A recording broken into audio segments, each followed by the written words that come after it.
உங்ககிட்ட இருக்கிற சக்திய சேமிக்கிறீங்க.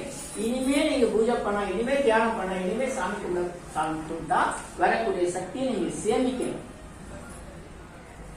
தினம் பணம் சம்பாதிக்கிற செலவு பண்ணி இந்த ஊருக்கு போய் அந்த பரிகாரம் பண்ணிட்டு வா, ராகு சரியில்லை, கேஸ் சரியில்லை, இப்படி மாத்தி மாத்தி சொல்லி கொடுப்பாங்க. தினம் கும்பிடுற சாமி வரம் தராது. புதுசா இன்னொரு ஊர்ல இருக்கிற சாமி சிவன் தான் வரம் தருவாங்க. எவ்வளவு பெரிய முட்டாள் பண்ணாரு. நான் சொல்லல, மாணிக்காசு சொல்றாரு, ஒரு ஊரும் பேரும் இல்லாத இறைவனுக்கு 1000 நாமங்கள் சொல்லி அர்ச்சனை பண்ணி உங்களெல்லாம் பார்த்தா கை கொத்தி சிரிக்கணும் போட்டுருந்தாரு. அதாவது நம்மளை பார்த்து வருத்தப்படுறாரு. இதனால நம்ம இங்க வடவழி முருகன் சாமி கும்பிடுறோம், நமக்கு இந்த ஊரு.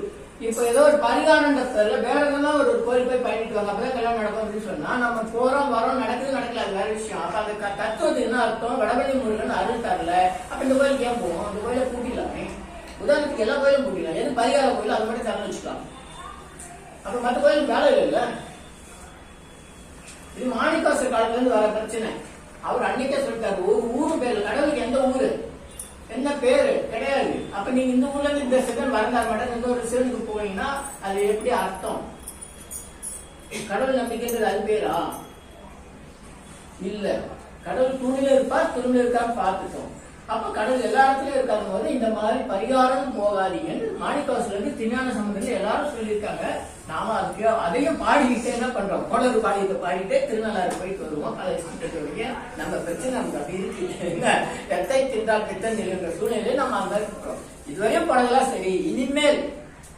இனிமேல் என்ன செய்ய போறீங்கன்னா உங்க சக்தியை சேமிக்கணும். இப்ப என்ன பண்றீங்க? நம்முடைய விரல வந்து சக்தி வந்து சின்ன பயிற்சி. உங்ககிட்ட சக்தி இருக்கா இல்லையா, பயிற்சி எப்படி எந்த அளவுல இருக்கு அப்படின்றத இப்போ சின்ன சோதனை பண்ணிக்கலாம். அது பாருங்க, நம்ம சின்ன வயசுல விளையாடுறோம் இல்லையா, அப்படி ஒரு சுத்து சுத்துங்க, அப்புறம் அடுத்த விரல சுத்துங்க, அப்புறம் அடுத்த விரல் சுத்துங்க. எந்த விரல் அப்படி சுத்தும் போது உங்களுக்கு இந்த ஒரு உணர்வு அதிகமா இருக்கு கண்டுபிடிங்க பார்க்கலாம்.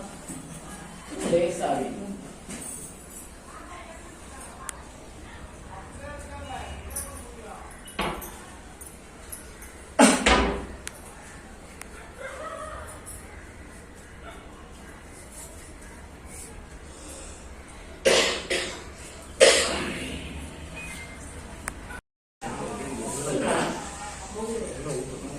என்ன இருக்கு. வேற யாரும் ஐயா உங்களுக்கு செஞ்சீங்களா?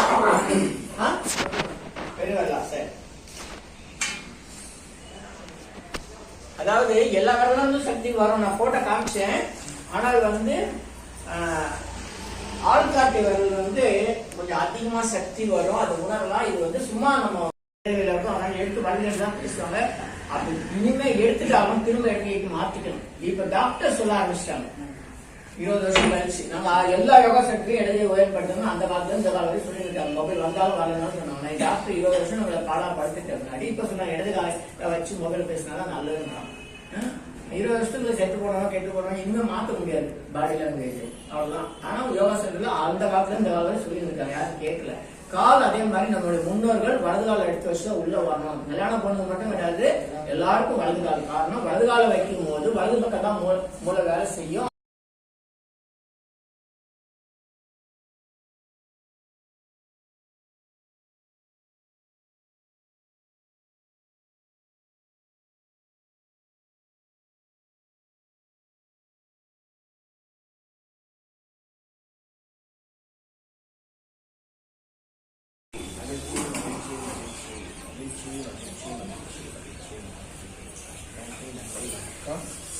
எல்லாரும் எனக்கு உதவி செய்தவர்கள் இனிமே உதவி செய்தவங்க நல்லா கொஞ்சம் எழுதுனீங்களா?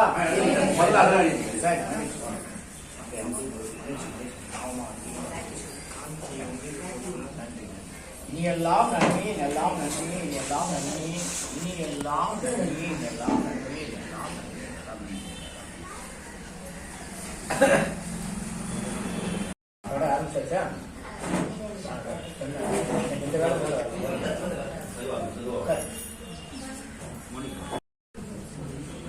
எல்லாம் நன்மையே, எல்லாம் நன்மை, எல்லாம் நன்மை.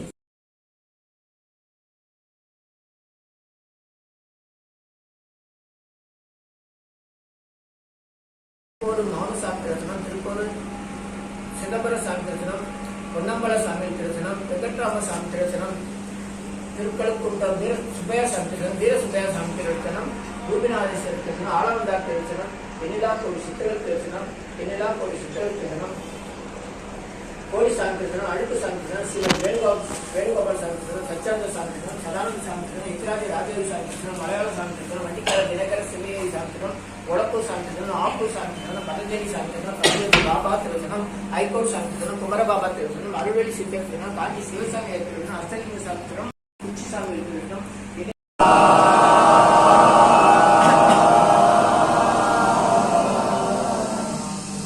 இப்போ ரெண்டு கண்ணங்களை அப்படியே பிடிச்சி லேசா திருவணும், ரெண்டு கண்ணங்களை பிடிச்சி லேசா திருவணும், கை நேரா இருக்கணும், கை தொங்கப்படக்கூடாது, அதுதான் லேசா திருவணும்.